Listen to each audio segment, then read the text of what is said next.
पृथ्वी।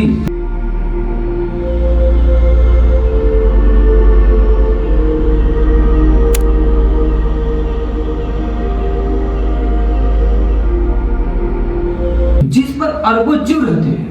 यह सौर मंडल का एक ऐसा मात्र ग्रह है जो आज से 4.5 बिलियन ईयर्स पहले बादल का एक धूल हुआ करता था, जिसमें हवा, पानी, जमीन का कोई नामो निशान नहीं था। लेकिन सवाल यह उठता है कि जब ये बादल का धूल था तो अर्थ कैसे बना, और क्यों सभी वैज्ञानिक कहते हैं कि जो हमारा रॉ अर्थ है, सिंपल भाषा में कहूँ तो कच्ची धरती, आज के अर्थ के 4 गुना छोटा और लाल धबकते लावा से भरा हुआ था। लेकिन जब पृथ्वी इतनी छोटी थी तो इतना सारा ग्रह आखिर आया कहाँ से? जब वो धूल का एक बादल हुआ करता था तो फिर बाद में कैसे गर्म हुआ और फिर बाद में कैसे ठंडा हुआ।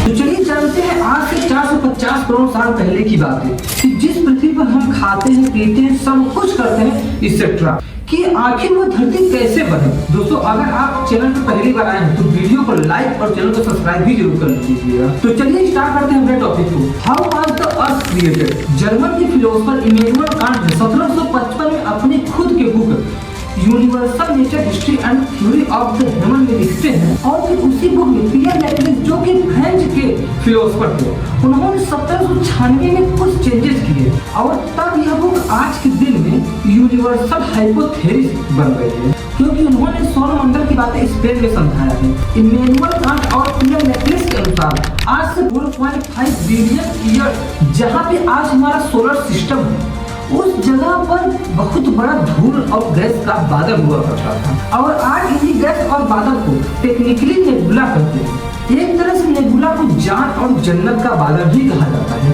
क्योंकि इसी के थ्रू सबसे पहला जीव पैदा हुआ था, और ये नेबुला कई बिलियन ईयर से बादल और गैस के ब्लैक होल और स्टार से निकलते थे, और यही चीज इकट्ठा होकर पदार्थ बन जाता है। तो जैसे जैसे नेबुला के पास कण, पदार्थ और गैस बढ़ता चला जाता है, वैसे वैसे नेबुला की ग्रेविटी भी बढ़ती चली जाती है, और जब नेबुला गोला आकार में आने लगता है तब ब्लैक होल में परिवर्तन हो जाता है, और उसी वक्त सबसे ज्यादा मैटर यानी कि पदार्थ सिर्फ नेबुला के पास में ही बढ़ रहा था। और तब एक टाइम ऐसा आता है कि नेबुला के पास में बहुत बड़ा ब्लास्ट होता है। इस स्टार से निकली ब्लैक शॉक भी इतना ज्यादा स्ट्रॉन्ग होता है कि नेबुला के पास की ग्रेविटी को ही एंगुलर मोशन में रोटेट कर देता है, और जो नेबुला बादल जैसा घिरा हुआ था वे एक चपटा बन जाता है, जैसे कि रोटी, जिसमें किसी भी प्रकार का सेंटर और ग्रेविटी नहीं थी। और जब ग्रेविटी नहीं थी तो नेबुला के सारे पदार्थ डिस्ट्रीब्यूट हो जाते हैं और पूरी तरह से टूट गए थे। तो जहाँ जहाँ पे पदार्थ जाते थे वहाँ पे और भी पदार्थ जाके चिपकने लगे थे, क्योंकि किसी भी ऑब्जेक्ट की डेंसिटी बढ़ने से उसकी ग्रेविटी और मैटर दोनों ही बढ़ जाते हैं, और तब इसी प्रकार की ग्रेविटी आसपास आने लगती है, और तब इस नेबुला का फिर से आकार ले लेता है। तो अगर आप यह वीडियो नहीं देखें तो ये वीडियो जाके जरूर देखिएगा, क्योंकि इसमें हम बात करेंगे 20,000 साल पहले की कि कौन सी गलती हमने की थी जिसकी वजह से आज हर दिन 26,000 लोगों की जान जाती है। तो दोस्तों, अब हम चलते हैं फिर पीछे टॉपिक पर। इस नेबुला का रोटेशन इतना ज्यादा हाई था कि कोई भी चीज स्थिर नहीं थी, यह बिल्कुल किसी साइक्लोन की तरह घूमता रहता था, और जो सेंटर था वो हर एक चीज को अपनी तरफ आकर्षित करता था। और यह एक ऐसा समय था कि सेंटर में प्रवेश इतना ज्यादा बढ़ गया था कि लाल पीले का आकार लेने लगा था, और यह वही एक रिएक्शन था जो पिंड में देखने से मिलता है। तो कई करोड़ साल बाद धीरे धीरे जन्म लेता है सन, जो कई करोड़ साल बाद जलते जलते लाल लावा से बाहर निकलता है,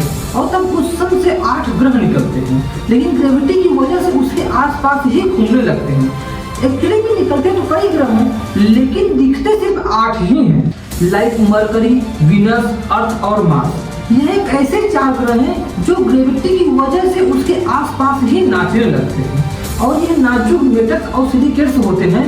इसके तादाद बहुत ही ज्यादा थे, जैसे जुपिटर, सैटर्न, यूरेनस और नेपट्टून बन जाते हैं, और तब जन्म होती है हमारे पृथ्वी। आज के समय में 8.6 बिलियन लोग रहते हैं। मैं आपको एक ऐसा प्लेटफॉर्म बता रहा हूँ जहाँ पे आप क्लिक करके देख सकते हैं कि आज के दिन कितने लोग जन्म लिए हैं और कितने लोग मरे हैं, और कितनी जनसंख्या है इस पृथ्वी पर इस समय। तो इसका लिंक मैं नीचे डिस्क्रिप्शन में डाल दूंगा, आप जरूर जाकर चेक करिएगा। और अगर आपको वीडियो नॉलेजेबल लगी हो तो वीडियो को लाइक और चैनल को सब्सक्राइब भी जरूर करिएगा।